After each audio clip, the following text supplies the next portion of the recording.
The morning of assumptions. The morning sky was a perfect shade of blue, unmarred by a single cloud. The early sunlight reflected off the pristine white columns of Wellington First National Bank, a towering financial institution in the heart of the city. To the outside world, it was a symbol of power, stability, and unshakable tradition. But inside, power was something more than just wealth. It was perception, and Richard Calloway had spent his entire career perfecting the art of assessing who belonged and who did not. Seated in his spacious mezzanine office, Richard adjusted his sleek silver cufflinks and took a slow sip of his imported coffee. He glanced at the daily reports, his mind cataloging numbers, transactions, and clients before setting them aside with an air of practiced ease. It was another day at the bank, another day where he held the final say over which transactions went through smoothly and which required extra scrutiny. To him, this wasn't just about finance.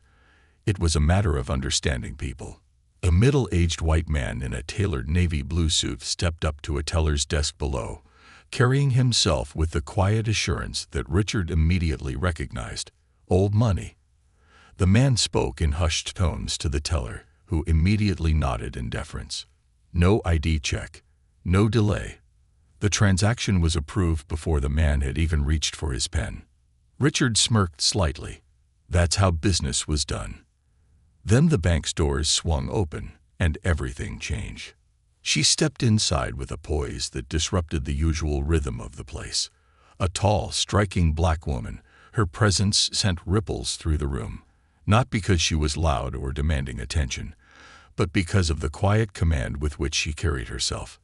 She wore a flawless charcoal gray business suit, tailored to perfection, its sharp lines accentuating her confidence. A silk white blouse peeked from beneath her blazer, a gold pen clipped neatly into her lapel. In her hand, she carried a luxurious leather briefcase, not the oversized, brand-heavy ones used by those trying too hard to project wealth, but a sleek, understated piece that suggested she had nothing to prove. Richard's grip on his coffee cup tightened ever so slightly. Who is she? She walked past the polished marble floors, past the grand chandeliers that cast golden reflections on the ceiling, and made her way to the counter without so much as a glance at anyone. A few people turned their heads to look at her, some curious, others with thinly veiled surprise. She didn't seem to belong, and yet she belonged more than anyone. At the counter, the young teller, Eliza, greeted her with professional politeness, her hands poised over the keyboard. "Good morning," the woman said, placing a check on the counter. "I'd like to deposit this into my account." Eliza smiled politely as she took the check, but the moment she glanced at the numbers, her fingers froze above the keyboard. 7 figures. Her professional demeanor faltered just for a second. It was subtle, but Richard caught it from his office above. His eyes narrowed. "That's unusual." "Ma'am," Eliza said, quickly regaining her composure, "this is a very large deposit." The woman did not flinch. Her expression remained calm, unreadable. "Yes, I'm aware." Eliza swallowed, lowering her voice. "Would you mind stepping into the manager's office for approval?" There it was. A delay, a question, a challenge. Richard leaned back in his chair, his instincts sharp. He had seen hundreds, maybe thousands of transactions in his time here.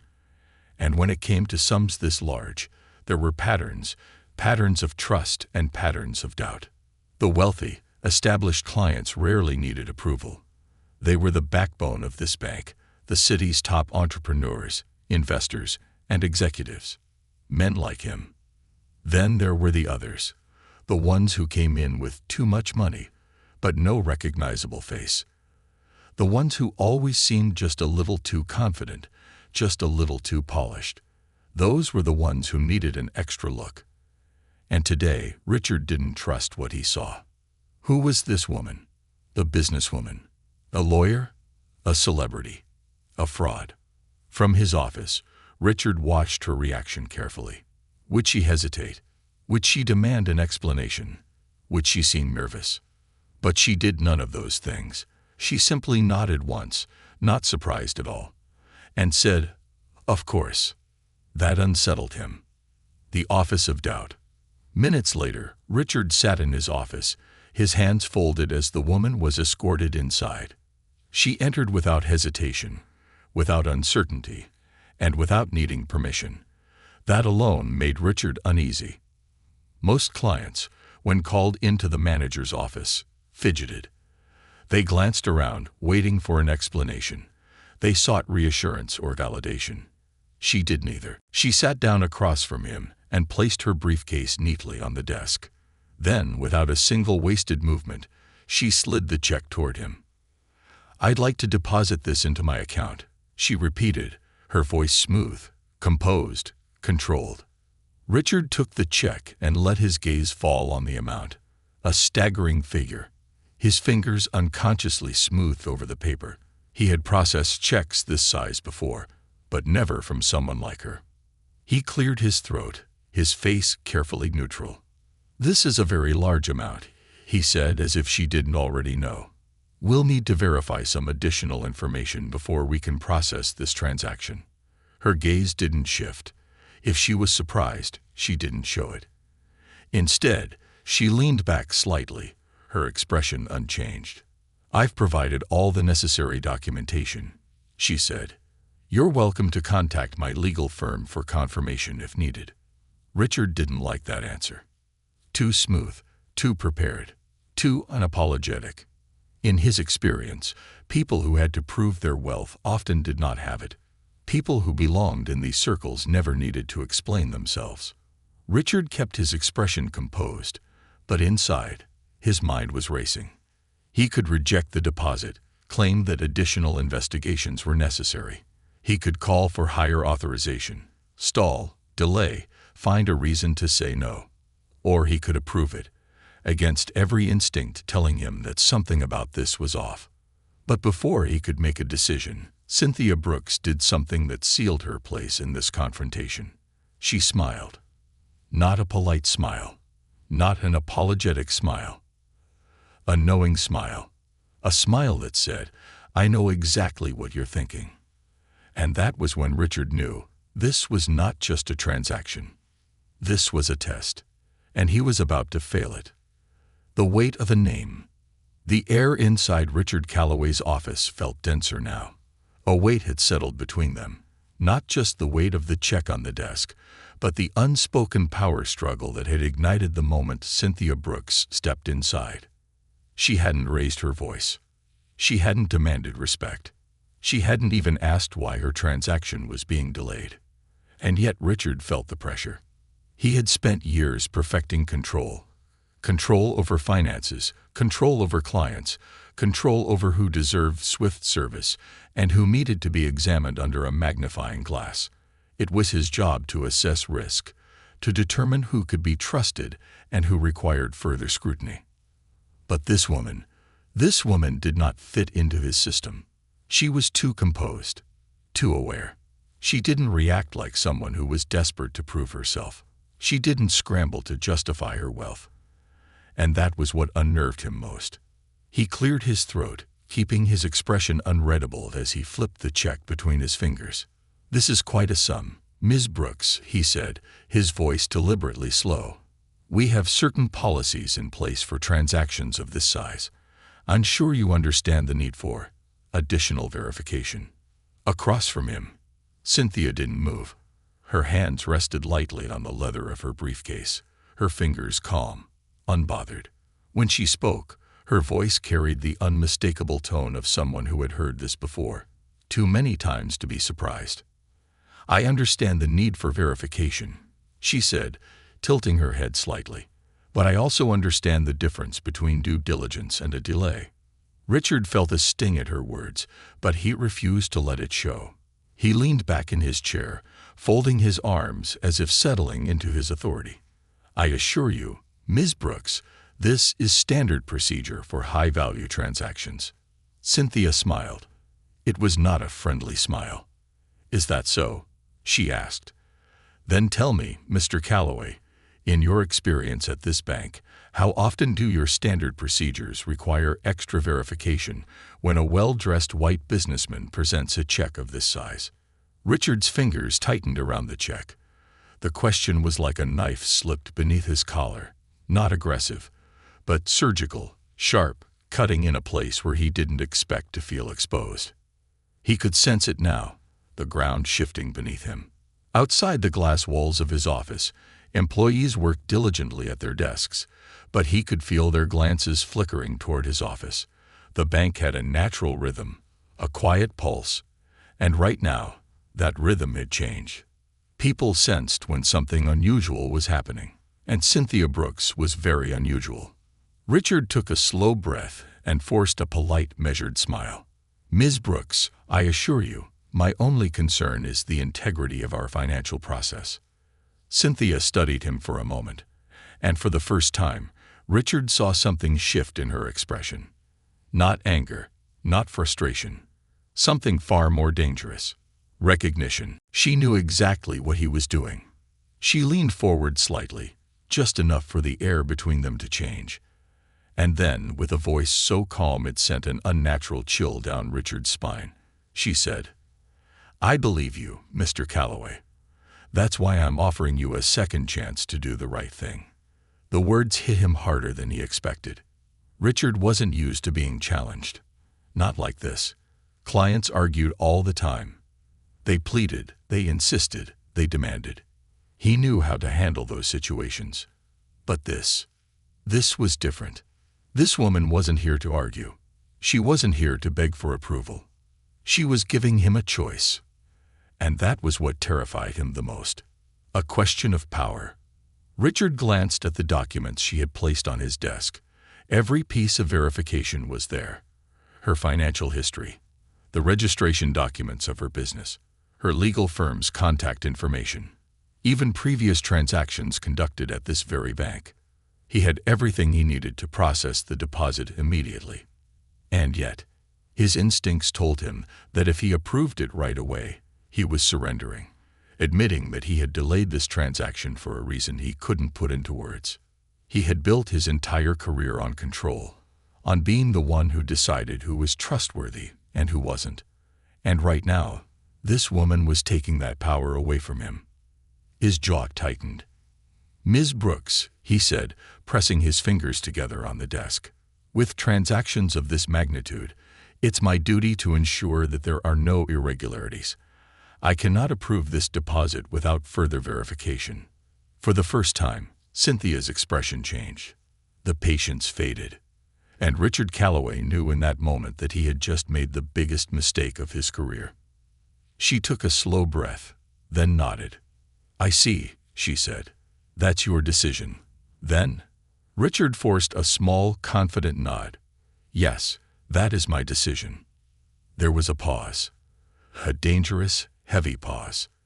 Then Cynthia Brooks calmly reached into her briefcase. Richard's muscles tensed. She pulled out her phone. The moment he saw it, his stomach dropped. The call that changed everything. Cynthia tapped her screen with effortless ease, then pressed the phone to her ear. Richard felt his chest tighten. She didn't call her lawyer. She didn't call customer service. She called someone much higher up. And whoever was on the other end of that line answered immediately. "Hello," Cynthia said smoothly. "This is Cynthia Brooks. I'm currently at the Wellington First National Bank branch on Hudson Avenue, and I'm experiencing a rather concerning issue." Silence. Richard couldn't hear the voice on the other end, but he saw the change in her posture. She tilted her head ever so slightly, her fingers tapping lightly against the desk as she listened. Then she spoke again, her voice just as calm, just as lethal. "Yes, I believe you'll want to address this immediately." A pause. Then she smiled. "I'll wait." And just like that, she placed the phone on the desk. The tension in the room shifted completely. Richard felt the world tilting beneath him, but he had no idea just how deep this moment would cut. Outside, employees were whispering now. Some had stopped working altogether. Then, before Richard could even process what had just happened, the office door swung open, and standing there, eyes burning with barely contained fury, was Jane Ellis, the regional director of the bank. the most powerful woman in the company, and the one person who had the authority to decide Richard's fate in a single sentence. Richard's blood turned to ice. Jane didn't even look at him. Her eyes went straight to Cynthia Brooks. And when she finally spoke, her voice carried the weight of a storm about to break. "Ms. Brooks," she said, "I apologize for the delay." And that was when Richard knew he was done. The unraveling of power. The moment Jane Ellis entered the office, Richard Calloway felt his world start to collapse. The regional director of Wellington First National Bank was not a woman who wasted time on trivial matters.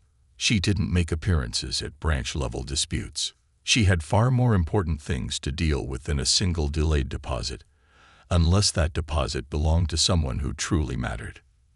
And today, that someone was Cynthia Brooks. Jane didn't so much as glance at Richard as she stepped inside. That more than anything terrified him. Ignoring him was not a good sign. It meant that in her mind, he wasn't worth addressing. She walked straight to Cynthia, her polished heels clicking against the marble floor with an ominous finality.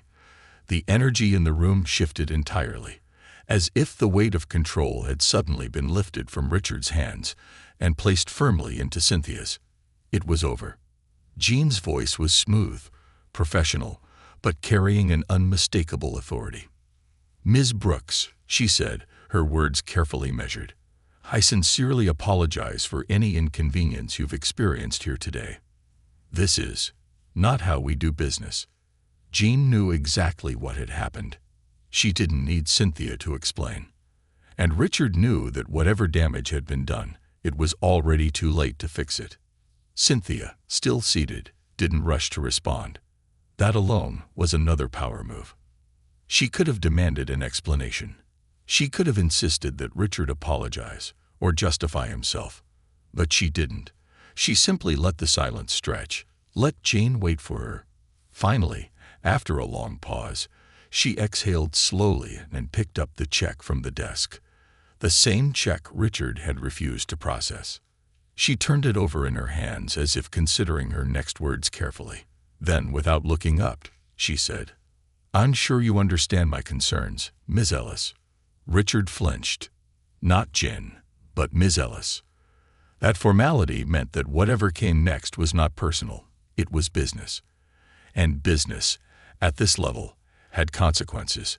Jean nodded immediately, her voice careful. "Of course." Cynthia finally set the check back down on the desk with slow, deliberate precision. When she spoke again, her voice carried the kind of calm that demanded attention. "I came here today to conduct a routine transaction," she said, one that should have taken no more than a few minutes. Jean remained perfectly still, listening. But instead, Cynthia continued, her gaze flickering briefly toward Richard before returning to Jean. "I was asked to provide additional verification. My check was held for scrutiny. And despite having all necessary documentation, I was delayed without legitimate reason." She let her words settle in the air. Jean didn't react immediately. That was what made her a true leader. She didn't stammer or rush to defend her employee. Instead, she let the weight of the accusation sink in. Then she turned her head, finally, toward Richard. And Richard knew this was the moment everything would change. The last stand. For the first time in his career, Richard felt powerless in his own office. He was no longer the one making the decisions. He was the one being judged. His hands clenched into fists beneath his desk, but he forced his face to remain neutral. He had one final chance to salvage this, to justify his decision, to explain why he had delayed the transaction without admitting to the real reason. With forced confidence, he cleared his throat and spoke. "Ms. Ellis," he said, keeping his voice steady, "I was simply following bank protocol. Transactions of this size often require additional layers of verification, and that's a lie." Cynthia's voice cut through the room like a blade. Richard's mouth snapped shut. It wasn't a raised voice. It wasn't emotional. It wasn't loud. But it was undeniable. Jean's sharp gaze swung back to Cynthia, but she didn't interrupt. Richard, however, felt his pulse hammering in his throat. Cynthia leaned forward slightly, just enough to command the moment. "I have conducted transactions of this size at this very bank before," she said smoothly. "And never, not once, has my deposit been questioned. Until today." She let the words hang there. Then she tilted her head, studying Richard like he was a puzzle that had already been solved. "I'm curious," she continued. "What exactly was different about this transaction?" Richard knew what she was asking. She wanted him to say it, to admit it, to state, in plain terms, that the only difference was her. He could feel Jane's eyes burning into him now. The weight of her judgment was unmistakable. He opened his mouth and realized he had no answer. Anything he said would only dig the hole deeper. His silence was its own confession. Jean exhaled, a slow, measured breath that signaled she had reached her decision. Then, with quiet authority, she said the words that sealed his fate. "Richard, step outside." The command was final. It wasn't a request. It wasn't an option. Richard felt a wave of humiliation crash over him. This was his office, his bank branch, and now he was being dismissed like a low-level employee. For a moment, he considered arguing, pushing back, fighting to keep control. But then he saw it. Jean was done with him. And Cynthia, she wasn't just watching. She was waiting. Richard had lost. He knew it. With stiff movements, he stood from his chair. His face burned as he straightened his suit jacket, trying to salvage whatever dignity he had left. He walked to the door. His own employees, ***, the ones who once treated him like an authority, ***, were now openly staring. Some whispered. The moment he stepped into the hallway, the door clicked shut behind him. And inside that office, he knew one thing with absolute certainty. His career would never be the same again. Inside the boardroom of consequences, the moment Richard left, Jean turned back to Cynthia. Her expression was unreadable, but her voice was steady. "I assume you'll want immediate action taken." Cynthia didn't answer right away. She simply studied Jean, not as an adversary, but as someone determining whether this woman was worth keeping. Then, after a long pause, she nodded. "Yes," she said simply, "and I'll be overseeing it personally." Jean didn't blink. Understood. This wasn't just a promise. This was a shift in power, and Cynthia Brooks had just rewritten the rules of this bank. The fall of Richard Calloway. The silence outside Richard Calloway's office was almost as loud as the whispers. The moment the door shut behind him, the bank's employees knew. Something monumental had just happened. Richard could feel the weight of their gazes on him, the tellers, the financial advisors, even the security guards. Their eyes flickered toward him, not with respect, but with curiosity. Some tried to look away, feigning professionalism, but others weren't as discreet. They were watching a man on the verge of losing everything. And Richard felt it, the unraveling. For years, he had commanded this branch. He had been the gatekeeper, the authority, the undisputed force that dictated who was worthy of financial trust and who was not.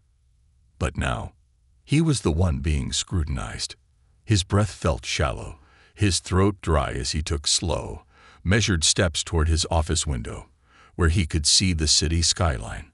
The towering glass buildings reflected the morning sunlight, their pristine exteriors untouched by the turmoil inside his mind. How had this happened? How had a simple check deposit turned into this? A cold sweat broke along the back of his neck, and then the door opened again.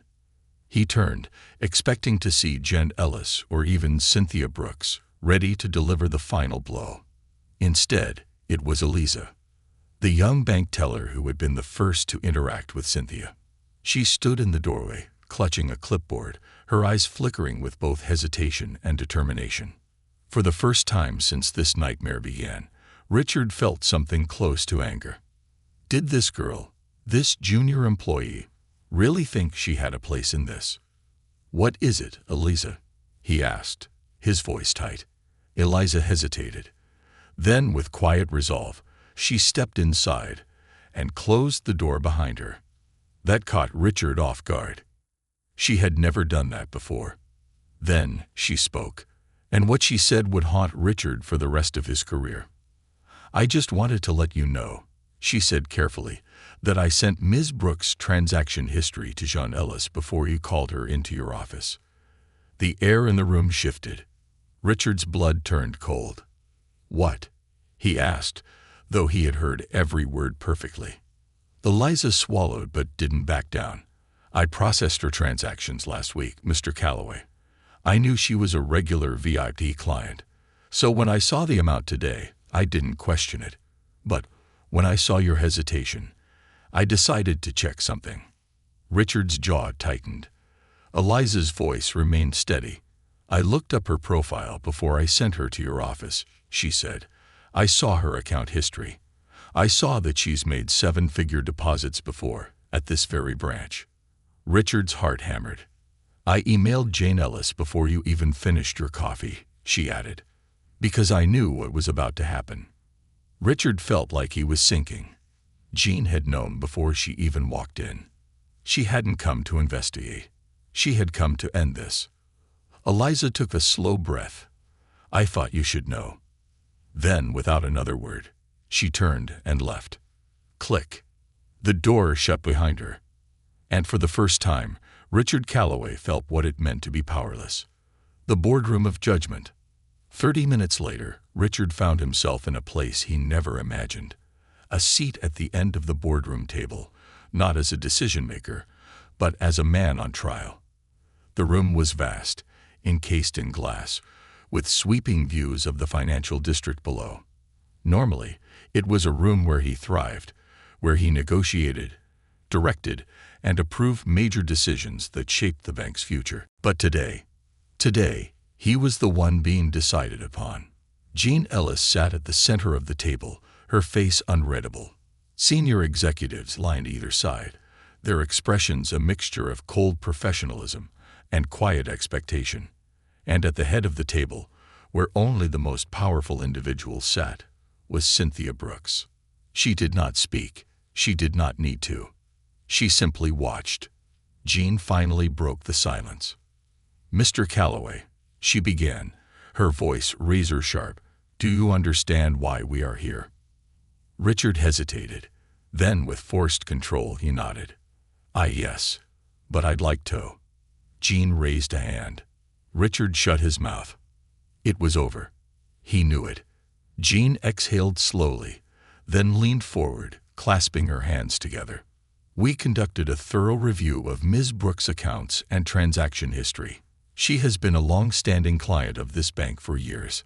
Her financials are impeccable. Her deposits have never been questioned. Until today." She paused. Let the weight of her words settle. Richard swallowed. Jean tilted her head slightly. "Would you care to explain why?" He could feel all eyes on him. He thought about lying, about blaming policy, about fabricating some excuse that would protect his career. But the truth was, there was no excuse, and everyone in this room already knew it. He hesitated, his throat dry. I was just being cautious." Cynthia let out the faintest chuckle, not amused, but knowing. Jean leaned back slightly, unimpressed. "Cautious," she repeated. "Are you suggesting Ms. Brooks was attempting a fraudulent transaction?" Richard's stomach tightened. "No. Then why delay the deposit?" He had no answer. Jean didn't press further. Instead, she straightened and folded her arms. "I'll be direct, Mr. Calloway." Richard braced himself. "You have 2 options." Silence. Jean reached for a file on the table and slid it toward him. "Option 1. You resign, effective immediately. You leave quietly, and we provide you with a neutral recommendation." Richard's pulse pounded. "Option 2, Jean continued, her voice like steel. "You refuse to resign, and we conduct a full internal audit of every decision you've made at this branch. And if we find even one questionable delay, one discriminatory pattern, one single bias, we will not only fire you, but ensure you never work in this industry again." The room was silent. No one came to Richard's defense. Not his peers, not his colleagues, not one person, because no one wanted to defend him. He stared at the file, a resignation letter. His hands trembled as he picked up the pen. His career was over. And Cynthia Brooks, she had never even raised her voice. She had simply waited. Richard swallowed hard then. Asterisk, asterisk, with the weight of complete and utter defeat. Asterisk, asterisk, he signed. And with that, his legacy was erased. The collapse of a career. Richard Calloway's hand trembled as he scrawled his name on the resignation letter. His signature, something that had once carried power and authority, now felt empty, meaningless. The ink bowled into the crisp paper, sealing his exit from the bank he had once controlled. Silence followed. Richard let the pen drop, his fingers twitching slightly as the reality of his downfall fully sank in. He had been forced into this decision, cornered so completely that there had been no other choice. He wanted to fight it. He wanted to argue, to insist that he had only been doing his job, that this was an overreaction. But he knew none of that mattered anymore. Cynthia Brooks had not shouted. She had not threatened.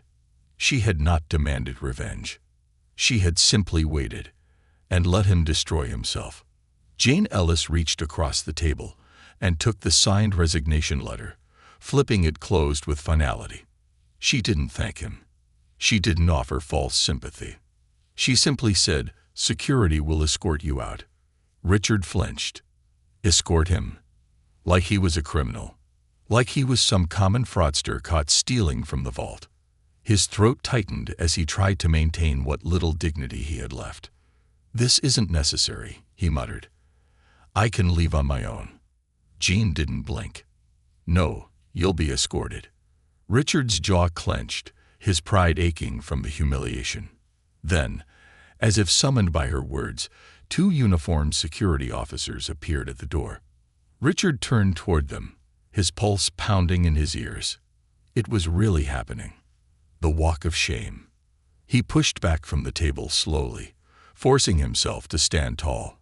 He smoothed his suit jacket, adjusting his tie, pretending he still had control over something. Then, without another word, he turned and walked toward the exit.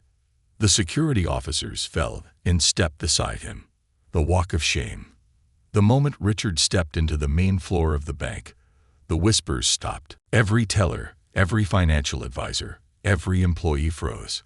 The normally bustling, efficient energy of the bank felt suffocated by the weight of what was happening. Richard's feet felt like lead as he walked toward the entrance, security following close behind him. His own employees, the people he had once commanded, the ones who had rushed to please him, now only watched. No one said anything. No one stopped him. No one offered a word of support. They all just stood there, watching a man fall from power. And then he saw Eliza, the young teller who had tipped everything over the edge. She stood behind her counter, hands clasped in front of her, her face unreadable.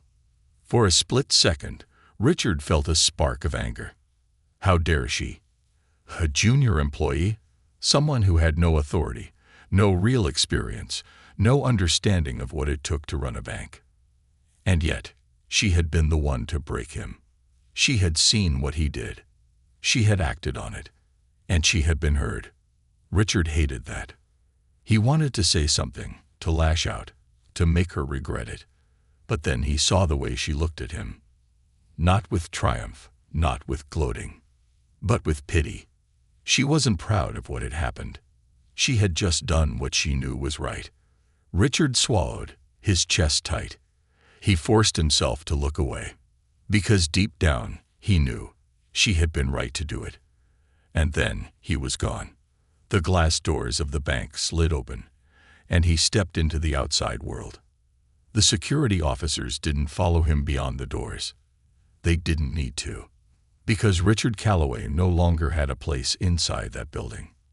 He was no longer the branch manager. He was no longer anyone important.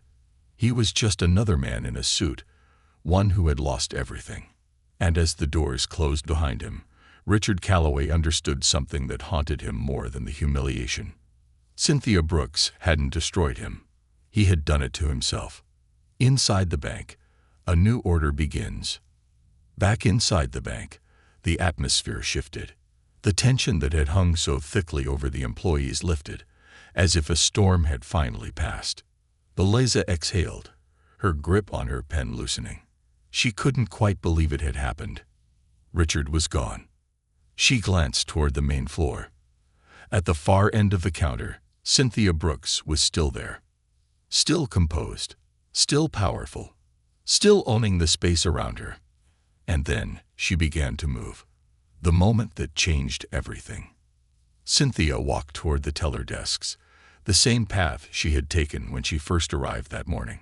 But this time, the employees didn't just glance at her with uncertainty. This time, they knew exactly who she was. Eliza's breath caught as Cynthia approached her counter. She didn't know what to expect. A formal thank you. A professional acknowledgement. Instead, Cynthia smiled. A real, genuine smile. "Eliza," she said, "you showed real courage today." Eliza's heart pounded. "People like you," Cynthia continued, "are what make banks like this better." Eliza's lips parted, but she had no words. The richest, most powerful person she had ever met was standing in front of her, acknowledging her. "Thank you," Cynthia said, "for doing what was right." Then she turned and walked toward Jean Ellis, who was waiting near Richard's old office, already preparing for the next phase of the bank's future. And in that moment, Eliza knew. This wasn't just about today. This was about the future. This was about real change, the reconstruction of power, the echo of a fallen man. Outside the gleaming glass doors of Wellington First National Bank, Richard Calloway stood frozen in place. The world around him moved on, indifferent to his collapse. Cars rushed by, pedestrians navigated the sidewalks, and the city's heartbeat remained steady, as if his fall had meant nothing. Because, in the grand scheme of things, it hadn't. His entire career, his authority, the power he had wielded inside that bank, had evaporated in less than a day. People would talk about it for a while. He knew that. Employees would whisper about how the once dominant branch manager had been forced to walk out under security escort. But soon enough, his name would be forgotten. His reputation, one that had taken decades to craft, was now worthless. A car horn blared, jolting him from his spiraling thoughts. He needed to move, needed to breathe. But the truth was, he didn't know where to go. For the first time in his adult life, he had no office to return to, no employees waiting for his approval, no meetings scheduled under his name. Richard Calloway, once the king of this branch, was now just another man in a suit with nowhere to be. And the worst part, he had no one to blame but himself. Inside the bank, the dawn of a new era. Back inside, things had already started to shift. Employees still whispered, but now, their words weren't laced with fear, they were filled with anticipation. Because something bigger than Richard Calloway's downfall was happening. Something new. Cynthia Brooks had changed the air in the room. For years, this bank had operated under the quiet, unspoken rules that Richard had enforced, rules of who belonged and who didn't. But today, those rules had been shattered. And now, Cynthia was about to rewrite them. The meeting that would change everything. Jean Ellis led the way, her sharp heels clicking against the polished marble floor as she and Cynthia walked toward the bank's largest executive conference room. Unlike Richard's office, this room wasn't designed for just one man's power. It was a room where decisions that shaped the entire institution were made. And today, it would serve as the place where Cynthia Brooks took control. Several senior executives had already gathered around the long oak table, their faces unreadable, their hands folded in front of them. They had heard the news. They had seen the fallout. And now, they were here to understand what came next. Cynthia stepped inside with effortless composure, taking the seat at the head of the table. Jean took the chair beside her. No one questioned it. No one dared. Because it was already clear, Cynthia wasn't just a client anymore. She was the most powerful person in the room. Jean exhaled slowly, then addressed the group. "Richard Calloway is no longer with the company," she said, her voice carrying the kind of weight that made it clear there would be no discussion on the matter. A few executives exchanged glances. Some nodded slightly. Others simply remained silent, waiting for the next revelation. Jean continued, "I'm sure you're all aware of why this decision was made." Another beat of silence. Then Cynthia spoke, and when she did, her voice was even, controlled, and utterly commanding. "We are going to make some changes." It wasn't a suggestion. It wasn't a proposal. It was a decision. The executives leaned in slightly, instinctively recognizing that something far more significant than a personnel change was about to happen. Cynthia folded her hands in front of her. "For too long, this bank has operated under an outdated system," she said. "A system built on unspoken biases, where certain clients are prioritized and others are forced to prove themselves." She let the words settle. No one denied it, because they all knew it was true. "That ends today," Cynthia continued. "Effective immediately, I will be implementing 3 major reforms within Wellington First National Bank." She lifted her hands slightly, counting them off as she spoke. 1. The elimination of subjective gatekeeping. Cynthia's gaze was unwavering as she addressed the executives. No manager, no matter how senior, will have the sole authority to delay or deny a client's transaction based on their personal perception of that client. A few executives shifted uncomfortably, because this had been the foundation of how things had operated under Richard Calloway. Now, that power was gone. "We will be restructuring the approval process to ensure that every decision is based on objective financial criteria, not unconscious bias." Jean nodded in approval, her expression unreadable, but clearly in agreement. Cynthia continued. 2. Mandatory anti-bias training for all employees. "We will be implementing comprehensive, mandatory training for every employee at this bank," Cynthia stated. "From tellers to executives, no one will be exempt." No one spoke, but she could see the reactions in their expressions. Some of them knew this was necessary. Others were afraid of what it meant for them. Cynthia's gaze flickered across the room, taking note of those who looked uncomfortable. She would remember them. 3. The creation of an internal accountability system. Cynthia's tone remained steady as she delivered the final, most crucial change. "We will be establishing an internal system where employees and clients alike can report discrimination or unethical banking practices in real time." That statement sent a ripple of tension through the room. Because this was different. This wasn't just a policy change. This was a direct threat to the old ways of doing things, and everyone in the room knew it. Cynthia leaned back slightly, letting the weight of her words settle. "This bank is going to change," she said, "and it will change under my watch." Silence.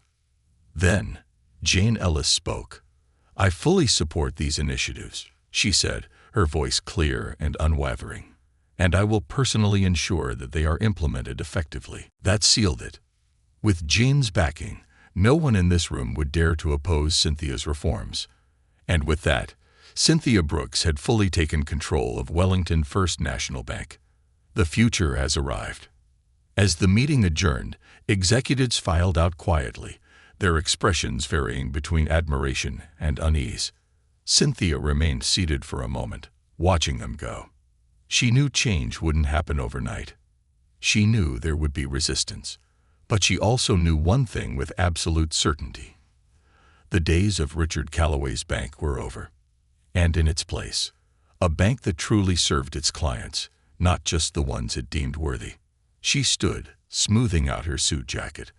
Outside, the city skyline gleamed under the afternoon sun.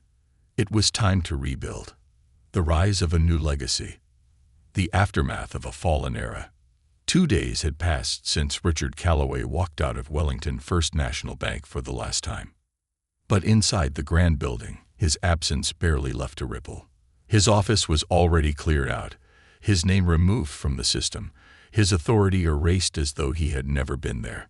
For years, he had wielded control over this institution, deciding who was worthy, who could be trusted, who needed to be scrutinized. And yet now, his departure hadn't stopped a single transaction. The bank continued to function. Clients still walked through its towering glass doors. The world kept moving. Richard Calloway was gone, and the bank was better for it. Cynthia Brooks returns to the bank, but not as a client. The morning was crisp as Cynthia Brooks stepped out of her town car in front of the bank she had once merely visited. But today, she wasn't just a client anymore. She was the one making the decisions.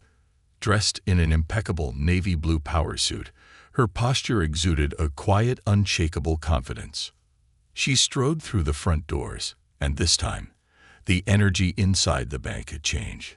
People no longer stared at her with uncertainty. There were no questioning glances, no whispers of, "Who is she?"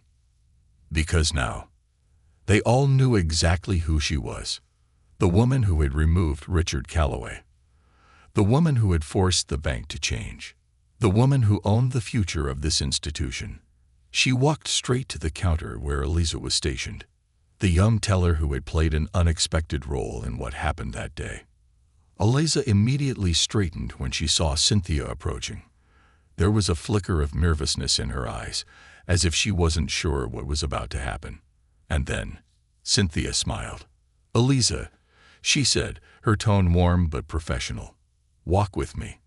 Eliza blinked in surprise, her heart hammering, as she quickly stepped from behind the counter to follow. She had no idea what this meant. But she knew one thing for certain. Cynthia Brooks wasn't the type of woman to waste time. A new seat at the table. Cynthia led Eliza into the executive wing, where the bank's most important decisions were made. The young teller had never set foot in this part of the building before. The walls were lined with oil paintings of past presidents and board members, all of them, unsurprisingly, white men in dark suits. For decades, these halls had only welcomed a certain kind of banker. But today, everything was different. Cynthia stopped in front of Jane Ellis's office and opened the door without knocking. Inside, Jane sat at her polished mahogany desk, reviewing a document.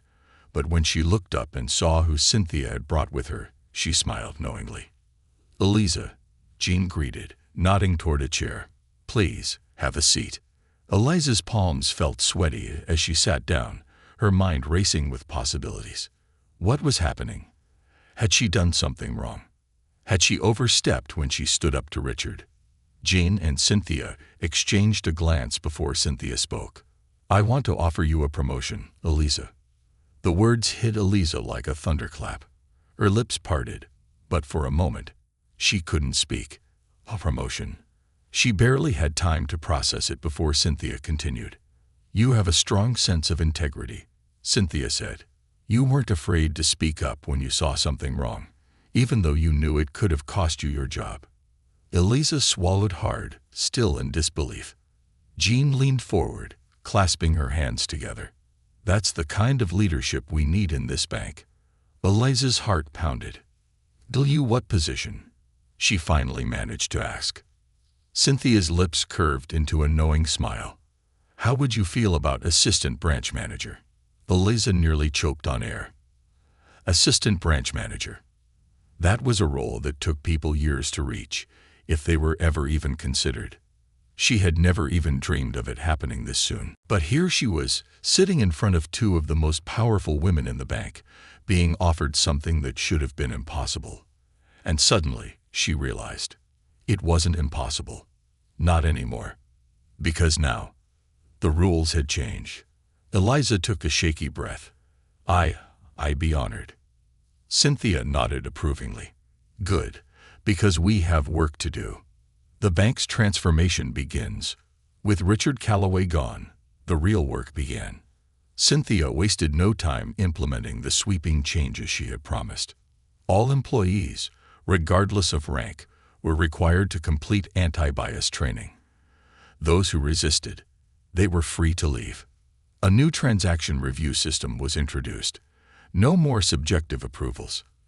Every client was given the same level of financial trust, unless actual evidence suggested otherwise. A direct report system was established. Any employee could anonymously report discrimination or unethical banking practices, and those reports would go straight to Cynthia's office. No more hidden biases. No more unquestioned gatekeeping. No more Richard Callaways. And within a matter of months, something incredible happened. The bank thrived. With policies that fostered trust and fairness, new clients flooded in, people who had once avoided Wellington First National Bank because they knew they wouldn't be treated equally. And internally, employee morale soared. Because for the first time, people believed in the institution they worked for. The legacy that would last. 6 months later, a new portrait was added to the executive hallway of the bank. It wasn't an oil painting of another stiff, unsmiling banker in a suit. It was a photograph. A large, powerful image of Cynthia Brooks, standing in front of the bank she now controlled. Beneath it, a plaque read, "Cynthia Brooks, shareholder and executive advisor. A bank for everyone. A future rebuilt on integrity." When Richard Callaway had run this bank, he had believed that power belonged to those who controlled access.